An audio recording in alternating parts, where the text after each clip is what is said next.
Hi అండి, అందరికీ నమస్కారం. ఫాల్గుణ మాసం వచ్చేసింది కదండి. మరి ఫాల్గుణ మాసం అంటేనే మన తెలుగు నెలలలో ఆఖరిదైన 12వ నెల ఈ ఫాల్గుణ మాసం. ఈ ఫాల్గుణ మాసం యొక్క ప్రాముఖ్యత ఏమిటి, ఫాల్గుణ మాసంలో వచ్చే పండుగలు, విశేష రోజులు ఏమిటి అనేది మనం ఈ వీడియోలో తెలుసుకుందాము. ఫాల్గుణ శుద్ధ పాడ్యమి నుంచి 12 రోజుల పయోవ్రతం అని ఆచరిస్తారు. ఇది విష్ణుదేవుడికి క్షీరాన్నం నివేదిస్తే అభీష్టం సిద్ధి కలుగుతోందని భాగవత పురాణం వివరిస్తోంది.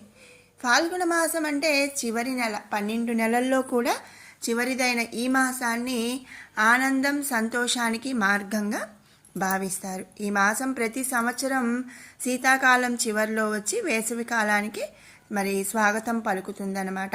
అయితే ఫాల్గుణ మాసం అంటే మాత్రం త్రిమూర్తులలో ఒకరైన శ్రీ మహావిష్ణువుకు అత్యంత ప్రీతికరమైనదని మన పండితులు కూడా చెబుతున్నారు. ఈ ఫాల్గుణ మాసంలో వసంత పంచమి నుండి ఫాల్గుణ పౌర్ణమి వరకు కూడా ప్రకృతి రోజుకొక రంగును సంతరించుకుంటుంది. చిలుకలు వాలిన జామ చెట్టులా ఉండే ప్రకృతి పంచవన్నెల రామచిలకల కనువిందు చేస్తుందంట. చలికాలం పూర్తిగా తగ్గదు. నులివెచ్చదనం ప్రాణానికి హాయినిస్తుంది. ఫాల్గుణ బహుళ పాడ్యమి నాడే రావణుడితో యుద్ధానికి వానర సైన్యాన్ని వెంటబెట్టుకొని శ్రీరాముడు లంకకు వెళ్ళాడట.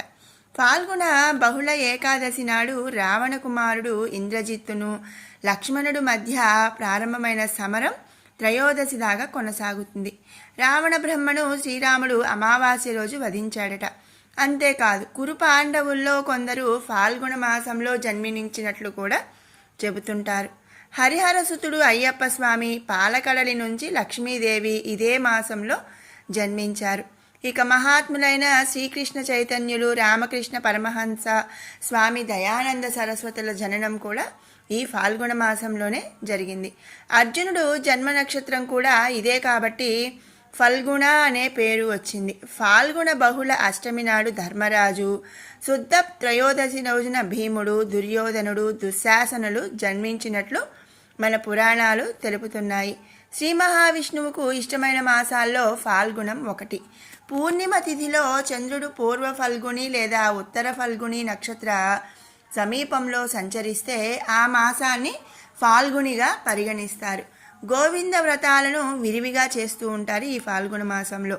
విష్ణు పూజకు పయోవ్రతం ఎంతో విశిష్టమైనది. దీని శుద్ధ పాడ్యమి నాడు ప్రారంభించి 12 రోజుల పాటు కొనసాగిస్తారు.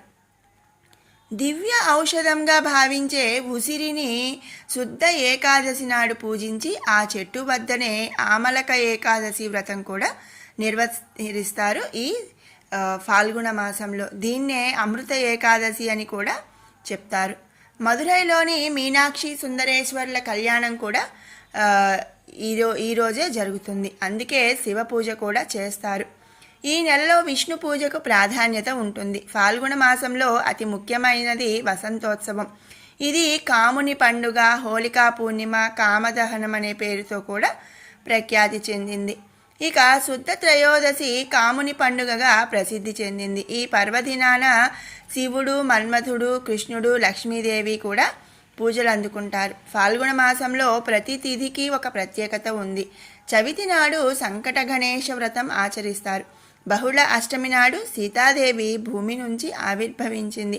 అందుకే ఆ రోజున రామాయణాన్ని చదివి సీతారాముల్ని కొలుస్తారు. బహుళ అమావాస్య నాడు పితృదేవతలకు పిండ ప్రదానం చేసి అన్నదానం కూడా చేస్తారు. ఇక దేవునికి ప్రత్యేకమైన పూజలు. ఎవరైతే దీర్ఘకాలిక వ్యాధుల నుండి ఇబ్బందులు పడుతుంటారో వారు ఫాల్గుణ మాసంలో పరమేశ్వరునికి ప్రత్యేక పూజలు చేయాలి. అదేవిధంగా ఆర్థిక సమస్యలు ఎదుర్కొంటున్న వారు లక్ష్మీదేవిని భక్తి శ్రద్ధలతో ఆరాధిస్తే డబ్బుకు సంబంధించిన సమస్యలన్నీ కూడా తొలగిపోతాయి. ఇక ఫాల్గుణ పౌర్ణమి రోజున మరి శ్రీకృష్ణుడి విగ్రహాన్ని లేదా చిత్రపటాన్ని ఉయ్యాలలో వేసి ఊపవలెను. దీనినే డోలోత్సవం అంటారు. మరికొన్ని ప్రాంతాలలో డోలా పూర్ణిమ అని కూడా అంటారు. ఇలా ఊయాలలో ఊపితే భక్తులందరికీ వైకుంఠ ప్రాప్తి కలుగుతుందని శాస్త్రాలు చెబుతున్నాయి. ఫాల్గుణ మాసంలో ఓ రోజున రంగు నీళ్లలో చల్లుకోవాలని శాస్త్రాలలో చెప్పబడింది. మామిడి పువ్వులను ఖచ్చితంగా ఆరగించాలని కూడా శాస్త్రాలు చెబుతున్నాయి. అలాగే రంగు పొడులను కూడా చల్లుకుంటారు. ఫాల్గుణ మాసంలో పౌర్ణమి రోజున హోలీ పండుగగా నిర్వహించడం అనేది ఆనవాయితీగా వస్తున్న సంగతి. ఈ విషయం మనందరికీ తెలిసిందే. ఆ రోజు కూడా ఎంతో శక్తివంతమైనది. ఏ సంవత్సరమైన పూర్ణిమ ఉత్తర ఫాల్గుని కలిసి వస్తే ఆ రోజున మహాలక్ష్మిని ఆరాధించి స్తోత్రాలను పారాయణం చేయడం చాలా మంచిది. ఇక మామిడి చెట్టు కింద పురాణాల ప్రకారం పార్వతీదేవి శివుడి యొక్క అనుగ్రహం పొందుతుందట. అప్పటి నుంచి కాంచీపురంలో ఫాల్గుణ పౌర్ణమి ఉత్సవం జరుగుతుంది. ఈ ఉత్సవాన్ని చూసేందుకు దేశం నలుమూలల నుండి కూడా భక్తులు తరలివస్తూ ఉంటారు. ఫాల్గుణ మాసంలో ఈ విధమైన పూజలు చేసిన వారందరికీ అనంతమైన ఫలితాలు వస్తాయని కూడా మన పండితులు చెబుతున్నారు. మరి ఫాల్గుణ మాసంలో వచ్చే పండుగలు, ముఖ్యమైన తేదీలు అంటే ఎప్పుడెప్పుడు ఏ రోజు వస్తుంది అనే విషయాన్ని మనం ఇప్పుడు తెలుసుకుందాము. మార్చి 1 తారీఖు నుంచి ఫాల్గుణ మాసం మొదలవుతుంది. ఇక ఫిబ్రవరి 28వ తేదీ శుద్ధ పాడ్యమి మొదలవుతుంది. కానీ మరి మార్చి 1 నుంచి ఫాల్గుణ మాసంగా చెప్పుకుంటాము. ఎందుకంటే ఫిబ్రవరి 28వ తారీఖు ఉదయం 8:30 నుంచి పాడ్యమి అనేది వచ్చింది. ఇక మార్చి 1వ తేదీ శనివారం పాల్గొన శుద్ధ విధియ చంద్రోదయం. మార్చి 6వ తారీఖు గురువారం ఫాల్గుణ శుద్ధ సప్తమి. ఈరోజు తరిగొండ శ్రీ లక్ష్మీ నరసింహస్వామి వారి బ్రహ్మోత్సవాలు ప్రారంభమవుతాయి. మార్చి 10వ తేదీ సోమవారం ఫాల్గుణ శుద్ధ ఏకాదశి. దీనినే ఆమలక ఏకాదశి, అమృత ఏకాదశి అని చెప్పుకుంటాము. మార్చి 11వ తేదీ మంగళవారం ఫాల్గుణ శుద్ధ ద్వాదశి. దీనినే నృసింహ ద్వాదశి అని చెప్తారు. మార్చి 12వ తేదీ ఫాల్గుణ శుద్ధ త్రయోదశి బుధవారం. ఈరోజు పక్ష ప్రదోషం. మార్చి 14వ తేదీ శుక్రవారం ఫాల్గుణ శుద్ధ పౌర్ణమి. హోళికా పున్నమి, హోలీ పండుగ, కాముని పున్నమి వీటితో పాటుగా శ్రీ లక్ష్మీ జయంతి ఈరోజే. మార్చి 17వ తేదీ సోమవారం సంకటహర చతుర్థి. మార్చి 18వ తేదీ మంగళవారం ఫాల్గుణ బహుళ చవితి శుక్రమౌఢ్యారంభం. ఇక మార్చి 25వ తేదీ మంగళవారం బహుళ ఏకాదశి.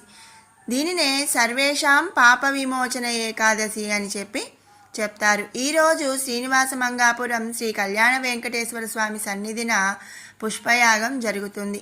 మార్చి 26వ తేదీ బుధవారం ఫాల్గుణ బహుళ ద్వాదశి. అన్నమాచార్య వర్ధంతి ఈరోజు. మార్చి 27వ తారీఖు గురువారం ఫాల్గుణ బహుళ త్రయోదశి. తిరుపతి శ్రీ కోదండరామస్వామి వారి బ్రహ్మోత్సవాలు ప్రారంభమవుతాయి.